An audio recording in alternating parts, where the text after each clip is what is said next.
Welcome back to the Roundtable on the IH Sports Network, live from the C. Michael Lake Technology Center in Helenwood. We are joined by a couple of cheerleaders. We got senior from Scott High, Abby Hill, and an Oneida junior, Lauren Thompson. And Rick and Tim, I told you that I'm not – Tim makes me feel stupid every time I ask a cheerleader question, and he says I ask the same questions over and over. Take it away, guys. Rick, you want to ask first, or you go ahead? Why don't you go ahead? I'll go ahead. Okay. Lauren. Yes. Lauren Thompson. Lauren, so Ben just asked you if your dad played. Yes. Yes, he did, didn't Yes, he? he did play. What was your dad's number? 25. That is excellent. Excellent. That's correct. I believe I remember that. Yeah, as a John, matter of fact. your dad, he had a key moment when Oneida won the Clinic Bowl. Do you know what that was? Yes, the interception. To seal the game. She is an excellent What about that? cheerleading daughter. How much does he talk about that? Not very much. I've seen some of his plays. He's shown me some of them. Yeah. But I've seen his championship rings. That's pretty cool. Does he wear that often? No. No, he just keeps it put up? Yeah. Okay. Mom keeps it put up, but Don't want to get the big head, right? exactly. Okay. Don't be walking around with Rick's it. turn. All right. Emma, are you a senior Yes. at Scott High, of course? And have you cheered all 4 years? Yes. Who are the other seniors in the cheer squad? Because I think there's only 3 of you. No, it's me and Braylon Berg, and that's Just it. 2 of you. Yes. I call out the cheerleaders every Friday night sometime during the broadcast, and I look at the list, and there's 2 seniors. There are no juniors. There's a whole bunch of sophomores. There's 10 juniors and no sophomores. 10 juniors and no sophomores. Yes. I mean, that's quite an unusual thing, and because I look at them as like a football team, there needs to be stepping stones coming up there like that. Who is the cheerleader? Whether it be you 2 as seniors or is it the juniors? Who's the big leader on the cheer squad? Definitely the seniors because, well, obviously there's 3 freshmen this year, and then the juniors, they're all scattered out, so some of them only have cheered for 1 year and 2 years. So I definitely feel like me and Braylon are definitely the leaders of the pack. Well, that's good. Do you look forward to taking the first road trip of the season, going to Barberville? Yes. I love away games personally because I feel like we get to go out and experience what like other schools feel like in their environment. So. Okay. Lauren, now what year are you? I'm a junior this You're year. a junior this year? Okay. Yeah. Have you I said cheered, that if you'd listened to have you what I cheered said. for 3 years? Yes. Okay. Did you ever play any other sports besides cheering? Not really. I danced when I was little, and I Okay. did soccer for 1 year. And then I guess 5th grade came around, and they were like talking about cheer tryouts. And then I just decided to do that. What was it about soccer that was just like, nah, I can do without that? I guess it was just like I've always been like a little like girly girl, so then Okay. I was just like I really want to dress up and just cheer for teams and stuff. All right. Did your mom cheer? Yes, she Was she a did. cheerleader? Yeah, in high school, college, or Just like middle school and high school. middle school and high school? Okay. Yeah, So, go ahead. I was gonna say my grandma cheered too, so it's just kind of like a family thing. Oh, yeah, so it's handed down. All right. So, do you have a preference, football, basketball? I really like the excitement of football games, but I love like I guess interacting with the crowd during basketball games. Okay. So that's really fun. Yeah, the student section maybe. I mean, they're pretty rowdy in both, right? Yeah. I know the coonskin crazies have a big section too and have rules. I watched the rules last week and everything. So yeah, but the student section, I think that's something that's more recent too for the schools. I mean, that's not always been there. How much do you feed off of the student section? A pretty good amount. They kind of like hop us up, and we try to interact with them. Okay. All right, Rick. Student section is real good. The last couple of years, our football and then also our basketball student sections have been probably some of the best in my memory. What about our football student section? I know they were rowdy in the Eagleton game, and of course last week it's hard to keep everybody up there like that. But tell us something about our student section. They definitely know how to keep up the spirit. I feel like we do a lot of cheers with them that they learn because we'll teach them it beforehand so they know what to do with that, and I definitely think they're a really good student section. So We had a couple of cheerleaders, I think last week, could have been the week before, talk about maybe dance. Are either one of you in taking dance classes? Yeah, I'm not. Oh, so it's 100% cheerleading and no dancing. Yep. Okay, that's good to know. Which one of the juniors, or 2 or 3 if you want to, Emma, do you think will be the step up Abby. for the leader next season? Definitely. Oh, Abby, I'm sorry. Okay, definitely Gracie Gray and Priley Sexton because they've been the 2 longest juniors on the team. And then probably Leslie Boatright also. So I definitely think those 3 are going to be in the leader positions next year because they're very involved with the cheer squad, I feel like. And so you think you're going to hand it off, you and Braylon going to hand it off, Abby, to capable leaders for the next year? Possibly, yes, I feel like. Possibly, okay. Yes. So, and just a couple more quick things, Lauren. One, who's your cheer coach? Our cheer coach is Abby Sexton. What makes her mad? Anything? Does she get mad? Is she like a coach that gets mad, or just Not really. no? She doesn't just yell. she doesn't really yell at us, but she just wants us to make sure that we're doing what we're supposed to. Okay. And the second thing is, I want you to know I'm leading the picks. We're about to do picks, right? Mm-hmm. And I'm not going to name the cheerleader that was sitting next to me last week. She made me go 7-3. Oh. Okay. So I need you to help me go 10-0 so I can hold off these people. Okay. Okay. So that's what we're going to do this week. Okay. Okay.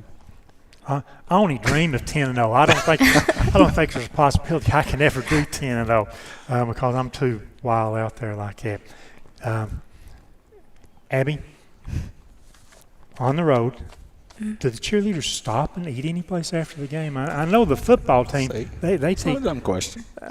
Sorry, go ahead. I'm Football having a team doesn't conversation get to do over here. that. They get sandwiches right off the bus. So as cheerleaders. We don't go as a team because we ride with our parents to the game. Okay. So most of the time you do see each other at a restaurant afterwards, but not together really. Okay. So Tim made fun of me for talking about stopping to eat. So that's, Well, okay. when we're on road trips, you stop someplace to eat after a game. Absolutely. I don't miss that's what I thought. Absolutely. All right. So, guys, do you ever watch College Game Day on ESPN on Saturday mornings? Probably not. Okay. So, at the end of College Game Day, they bring on celebrities, Okay, right, to help yeah. pick the winners of that day's games. That's your all's purpose here Okay. is to pick the winners. You're the celebrities. Okay. And you're going to help us pick the winners of this week's games, okay? Okay. So, let's jump right into it. Now, we're going to start off with our local games, and I'm not asking Tim or Rick. I'm not going to put them on the spot because they're always going to pick the home team. They're homers. That's what they do. But I am going to ask you guys. But before we get to that, Rick, we've talked about – sorry, I'm Tim. You're Yes. Tim. I'm ready. Yeah, Rick, You sorry. want to start with me first? No, I'm Go going to start back with then, Tim. okay. We talked about the Oneida Wartburg game. What does Oneida have to do? If you were naming, let's say, 3 keys to the game to beat Wartburg on Friday night and get that district win, what does Oneida have to do? Well, I think your freshman Eli said it. He's got to keep that quarterback contained because he's mobile, and they've got to get to him. They can get to him. It's just, can he get out of the containment, and can they disrupt him? He's very good. Our corners are good, so I think that'll hold up. But you can't give him extended time, let him extend plays. So I think defensively it's going to be all about trying to contain him and make him uncomfortable. All right. So, Lauren, if you had to pick a winner out of Wartburg and Oneida, who are you going with on Friday? Probably Oneida. Yeah, you're not going to pick against Oneida. Yeah. How about it, Abby? Would you pick Oneida or would you pick Wartburg? I'd probably pick Oneida. Okay, good pick. I think I would agree with you guys. I think it's going to be Oneida big on Friday. Probably big is not safe to say, though, is it? Because those are always tough games, one of those games where you just throw the records and everything out the window. I mean, until we establish a running game, there's not going to be a big win. Yeah. I mean, you know what I'm saying? You're going to have to. Yeah. So, Rick, the same question. Scott High goes up to Barberville on Friday to face Knox Central. And it's a little bit unfair. Tim is extremely familiar with Wartburg. They're 30 minutes down the road. We know very little about Knox Central, Kentucky. But what are some things Scott High has to do on Friday night to get the win? I think statistically, and I looked at their offensive numbers for the first 3 games, it seems to me like they rely on running the ball. So obviously our defensive front linebackers have to be very active, box in the holes right there, shut down their run game. And I think if we make them one-dimensional and force them to pass, that gives our secondary a little better chance. And, of course, I want to follow that up and say, we better be able to run the ball too. All right. So, Abby, Scott versus Knox Central, first road game of the season. Are you taking the Highlanders on Friday? Yes. All right. Lauren, would you agree with her? Yeah, I agree. Okay, so we're in agreement then. Scott over Knox Central, Oneida over Wartburg. Let's get to the rest of these region games that are coming up. And this is the first week of region play. There were a few region games last week, but this is the first week everybody really jumps into region play. York Institute is playing at Bledsoe County. So, Tim Smith, York or Bledsoe?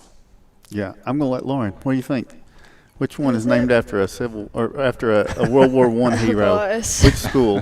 Which school is named after a World War I hero? Bledsoe County or York Institute? I'm going to go York. Yes, I agree with her. That's a pretty good pick, I think. Rick, By the way, I picked against York the first 2 games I've got. I'm not going to let them beat me anymore. Rick, York. I'm going to tell you. York. Okay, so I know someone on the pick'em panel picked Bledsoe County. One person picked Bledsoe County this Was week. it Tim? No, it was No. your brother, H.L. Keaton. And I did think, what in the world is Harris thinking, picking Bledsoe County over York? So I think When York's you- going to win big. Well, when you get desperate, you start going out for upsets. Is it So- at York? No, I think no, it's it is at Bledsoe. Bledsoe. Yeah. I mean, No, it's dead. Okay, so Abby, would you agree with Rick or would you agree with his younger brother Harris? Is it going to be York or is it going to be Bledsoe County? I'll have to agree with Rick. I feel like it's York. We're in agreement. So Thank you, Abby. we're 5-0 on that. It's going to be York over Bledsoe County.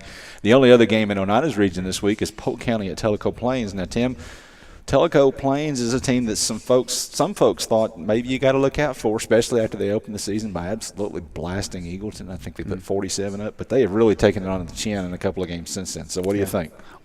neither Lauren nor I thought Tellico Plains was going to be that good this year, did we, Lauren? No, we didn't. We were Polk County tonight on this next one. Do you agree with him? Don't let Oh, him yeah. answer for you. Oh, I agree with him. Okay. All right. So, Rick, We'll go with that. Polk County or Tellico Plains? Every time I think I've sort of gone with Tellico Plains, and they've not won any time I've ever picked them. So, who's the home team? That would be Polk County. I'll go Polk No, I'm County. sorry. It's Tellico Plains. I'll still go Polk County. How about it, Abby? I'll go Polk County. Okay, so I'm going to agree with you guys. Polk County, they played McMinn Central last week, and they got beat, but it was a tight ball game, 46-41. So yeah, I'm in agreement there too. So Polk County over Tellico Plains. All right, so no dissenters yet so far. Let's switch over to Scott High's region, Region 2, 3A, and we'll start with what might be the biggest game in East Tennessee. Rick, Alcoa traveling up to Greenville this week. What do you think? Well, pretty much I ride the train with Alcoa, and Greenville, they're a good team too. Don't get me wrong, the 3A against the 4A team. Greenville's very tough up there on their field. By the way, I love the field, and I really love the press box up at Greenville, far more so than I do at Alcoa.